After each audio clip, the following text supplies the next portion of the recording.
Chapter 17. By the time we arrived at the ball, I was in the most irritable of moods. Not only had I spent most of last night tromping through the countryside, leaving me tired and restless, but my legs were aching in an abominable way, and there was not a soul I could tell about it. Lawrence, on the other hand, was unreasonably cheerful. I suppose this was due to the fact that Clays was due home any time now, and he was looking forward to resuming his clandestine activities in Stonebridge again. Sometimes I thought that it would be interesting to know exactly what it was that Lawrence and Clays did in Stonebridge, but then I came to myself and remembered that I'd much rather understand the mysteries of the modern sewer systems instead. I did, however, manage to accomplish one practical thing before the ball, and that was to communicate to Jane the puzzle of the missing letter.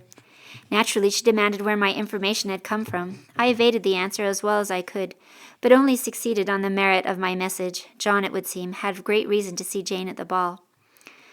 I couldn't help but be a little jealous as I watched her run through her toiletries, looking all the more beautiful for her occasional blushes. She, at least, knew she was wanted at the party tonight, but what did I have to look forward to? What chance did I have at gaining a husband tonight when my betrothed was not only going to be absent tonight, but had left me in such uncertainty that I was tempted to forego the ball altogether? The heat of the day, which had been oppressive, had only begun to disperse with the going down of the sun. A puff of cold air was trying to move into the region, but so far all it had managed to do was to make the atmosphere heavy with humidity. There would be lightning tonight, I thought as we entered the carriage. There were soldiers in their green fatigues all over the property when we arrived at Steedsley. They mingled on horseback and on foot, moving about in the smoke from all the torches that had been lit to mark the road. One would have thought that it was the King's Guard giving a party and not the Easton family. If you've ever wondered what garish looks like, I can tell you.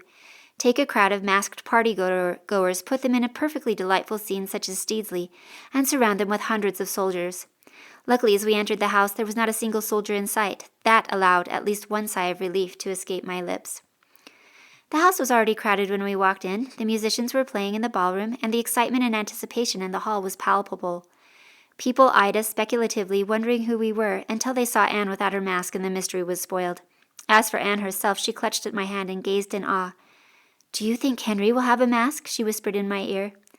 I nodded solemnly. "Yes, but at least you can be certain that he'll be the shortest attendee, so you needn't worry about recognizing him when you see him. Come on, let's put away our cloaks." But the door to the cloakroom was clogged, and in the crush Jane and I were separated from Aunt Geraldine and Anne.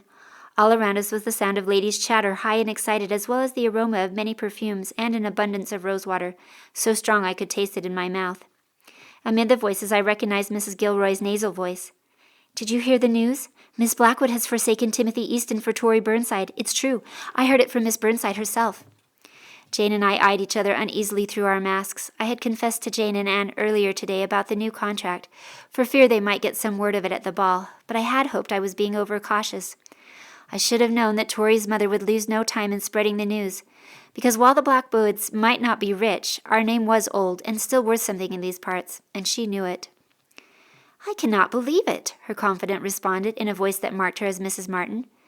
"Miss Lisbette Blackwood has too much sense and wit to be bamboozled into accepting Mr. Burnside." I smiled triumphantly at Jane. Mrs. Gilroy had a ready response. Do you accuse Glynis Burnside of spreading false news about her own son? She may be ambitious, but she isn't a fool. What I say is that Miss Blackwood is like her father. Now there was a man who could smell a deal from a mile away. The Blackwoods did not lack for money while he was alive. Charles Blackwood was famous for answering to the highest bidder, even if that meant jumping ship at the last moment. The acorn, I surmise, doesn't fall from the tree. It's only a shame that William Blackwood isn't more like his elder brother, for if he was, the family wouldn't be suffering in their current reduced circumstances. Jane's eyes were smoldering behind her mask, and I think she would have said something had not a third party entered the conversation. "Mrs. Martin is quite correct," said old Mrs. Hollingsworth. There can be no new engagement before tomorrow, and if there was, it cannot be official, for we all know that the contract between the Eastons and the Blackwoods is binding until tonight. Before this fiasco with the soldiers, I was sure that the Eastons had staged the ball for the sole purpose of making the contract fast, with the signatures of the two children. They may yet accomplish it, although I'm at a loss to say how. But mark my words, the Eastons will come out on top. They always do. This trouble over young Mr. Easton will blow over like morning fog, and if the boy still chooses to have a wedding, he will have his way.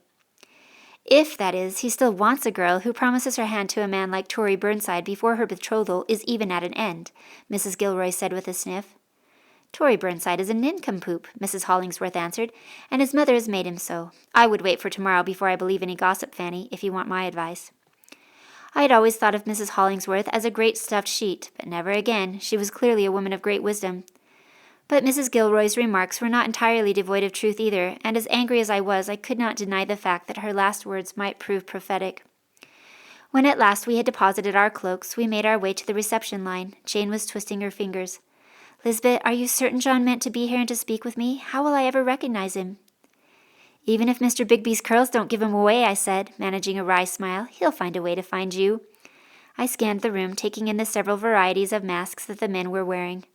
"I'm just glad we don't have to worry about any soldiers tonight. Oh, how I've had my fill of soldiers." We stopped at the banister overlooking the hall below to scan the crowds for John's telltale dark curls. I thought about Timothy's plain sandy hair and imagined him high above us, locked in his little hiding hole, with nothing but a candle and maybe a book to while away the hours. A part of me pitied him for having to miss his own family's party, but the greater part of me hoped he was miserable. He had all day to send me a note or a message about what his intentions were tonight.